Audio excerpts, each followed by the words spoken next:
মোহাম্মদ ইউনূস এই মুহূর্তে চাইছেন বাংলাদেশের যে সংবিধান রয়েছে সেই সংবিধান যেন পরিবর্তন করা হয়। এই মুহূর্তে সবচেয়ে বড় খবর, বাংলাদেশের সংবিধানকে পরিবর্তন করার একটা প্রথম পদক্ষেপ হিসাবে মোহাম্মদ ইউনূস ঘোষণা করলেন আগামী ফেব্রুয়ারি মাসে একটি গণভোটের আয়োজন করা হবে।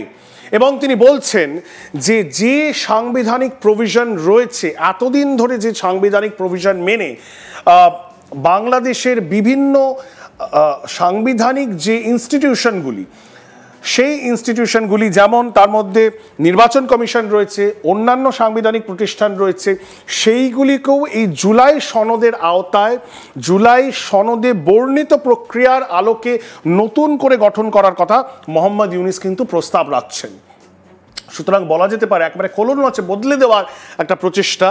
এই মুহূর্তে বাংলাদেশকে যে ইন্টারিম সরকারের যে একেবারে লিমিটেড ম্যান্ডেট, যে বাংলাদেশকে আবার গণতন্ত্রের পথে ফিরিয়ে আনা এবং এটা নতুন সরকার নির্বাচিত করা, সেই নতুন সরকার একটা গণতান্ত্রিক প্রক্রিয়ার মধ্যে নির্বাচিত হবে এবং তিনি তার ক্ষমতা হস্তান্তর করবেন।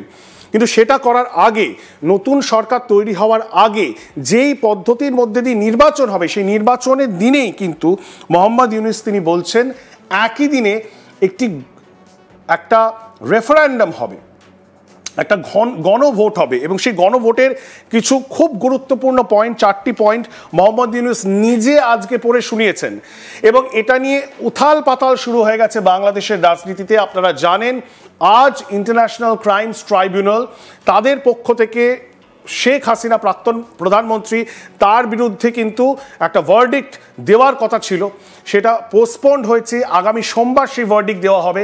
আওয়ামী লীগের পক্ষ থেকে যে দল ক্ষমতাচ্যুত এবং যে দলের সব বড় নেতা এই মুহূর্তে দেশ ছাড়া হয়েছেন, অনেকেই ভারতবর্ষে এসে থাকছেন, আশ্রয় নিয়েছেন, তারা কিন্তু লকডাউনের ঘোষণা দিয়েছিলেন এবং বিগত 48 ঘন্টায় যে খবর উঠে আসছে যে বাংলাদেশের বিভিন্ন জেলায় অশান্তি হয়েছে, লকডাউন, অনেক জায়গায় লকডাউন হয়েছে এবং মানুষ বাইরে বেরোননি, গাড়ি ঘোড়া খুব কম দেখা গেছে। সেই জায়গায় দাঁড়িয়ে আওয়ামী লীগ, সাবেক সরকারে যারা ছিল, তারা কিন্তু তাদের মাসল ফ্লেক্স করা, তারা পলিটিক্যালি নিজেদেরকে রিগ্রুপ করার একটা প্রচেষ্টা এই মুহূর্তে বাংলাদেশে দেখা দিয়েছে। সেই জায়গায় দাঁড়িয়ে আজকে মোহাম্মদ ইউনূসের এই যে ঘোষণা, সেই ঘোষণাতে কিন্তু একদিকে যেমন বিএনপি, বাংলাদেশ ন্যাশনালিস্ট পার্টি, যারা বারবার করে বলছেন ইমিডিয়েটলি নির্বাচন করানো উচিত, তারা এটার বিরোধিতা করছেন। ঠিক তেমনভাবেই জামাতও যে এটাকে সমর্থন করছেন তা নয়, জামাত বাংলাদেশ তারাও এটার বিরোধিতা করেছেন। সুতরাং কোথাও গিয়ে মোহাম্মদ ইউনূস আজকে যে হঠাৎ করে যে নতুন ঘোষণা করেছেন, সেই নতুন ঘোষণাটা অনেকেই কিন্তু বেশ সারপ্রাইজড।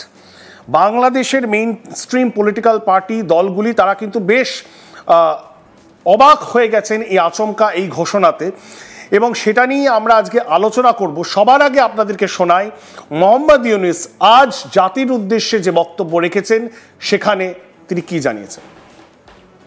আমাদের আরেকটি গুরু দায়িত্ব হচ্ছে সুষ্ঠু নির্বাচন অনুষ্ঠান।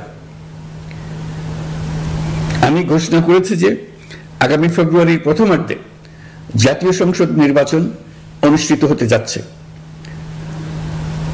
এই নির্বাচন উৎসব মুখর, অংশগ্রহণমূলক ও সুষ্ঠুভাবে অনুষ্ঠানের জন্য আমরা সব প্রস্তুতি গ্রহণ করছি।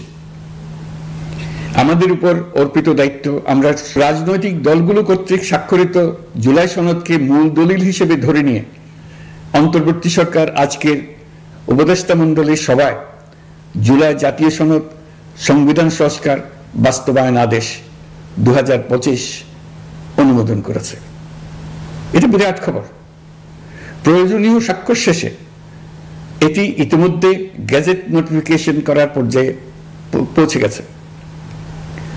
জুলাই সনদ বাস্তবায়নের লক্ষ্যে এই আদেশে আমরা গুরুত্বপূর্ণ কিছু বিধান গ্রহণ করেছি। এর মধ্যে রয়েছে সনদের সংবিধান বিষয়ক সংস্কার প্রস্তাবনার উপর গণভোট অনুষ্ঠান এবং পরবর্তী সময়ে সংবিধান সংস্কার পরিষদ গঠনের সিদ্ধান্ত। আমরা সকল বিষয় বিবেচনা করে সিদ্ধান্ত নিয়েছি যে আগামী জাতীয় সংসদ নির্বাচনের দিনেই গণভোটের আয়োজন করা হবে, অর্থাৎ জাতীয় নির্বাচনের মতো গণভোটও ফেব্রুয়ারির প্রথমার্ধে একই দিনে অনুষ্ঠিত হবে। এতে সংস্কারের লক্ষ্য কোনোভাবে বাধাগ্রস্ত হবে না। নির্বাচন আরো উৎসবমুখর ও সাশ্রয়ী হবে। গণভোট অনুষ্ঠানের লক্ষ্যে উপযুক্ত সময়ে প্রয়োজনীয় আইন প্রণয়ন করা হবে।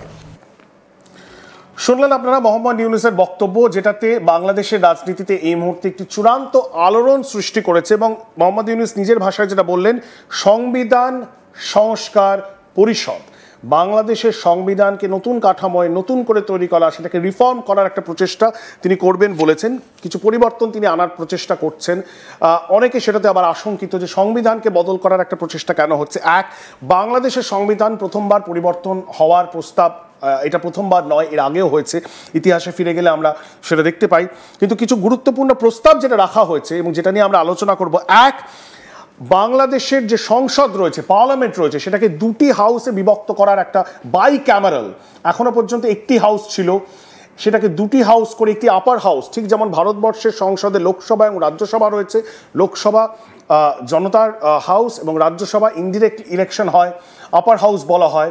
সেই রাজ্যসভার মতো একটি 100 সদস্য বিশিষ্ট আপার হাউস করার প্রস্তাব তিনি রাখছেন। তার সঙ্গে সঙ্গে খুব গুরুত্বপূর্ণ দুটি প্রস্তাব, প্রধানমন্ত্রীর মেয়াদ সীমিতকরণ।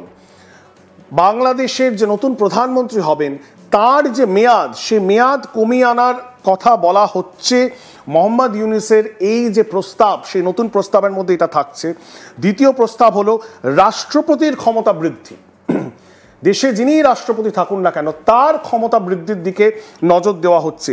এই দুটি খুব গুরুত্বপূর্ণ পয়েন্ট এই মুহূর্তে আমরা আলোচনায় আজ আমাদের সাথে পেয়েছি একজন অতিথি, যে সাবেক দল যারা ক্ষমতায় ছিলেন আওয়ামী লীগ, সেই আওয়ামী লীগের পক্ষ থেকে আমাদের সাথে এই মুহূর্তে রয়েছেন সাইফুজ্জামান শেখর, যিনি সাবেক এমপি, সংসদ সদস্য বটে, এবং শেখ হাসিনা প্রাক্তন প্রধানমন্ত্রীর সাবেক রাজনৈতিক সচিবও বটে। শেখর সাহেব, আপনাকে অনেক অনেক স্বাগত আজ তাক বাংলার পর্দায়। প্রথম প্রতিক্রিয়া জানার চেষ্টা করব, আজকে মোহাম্মদ ইউনূস জাতির উদ্দেশ্যে ভাষণ দিয়ে যে বড় ঘোষণা করেছেন, এই রেফারেন্ডাম বা গণভোটের যে ঘোষণা করেছেন, একই দিনে জাতীয় সংসদ নির্বাচনের দিনে হবে, সেটাকে আওয়ামী লীগের পক্ষ থেকে আপনারা কিভাবে দেখছেন বিষয়টাকে?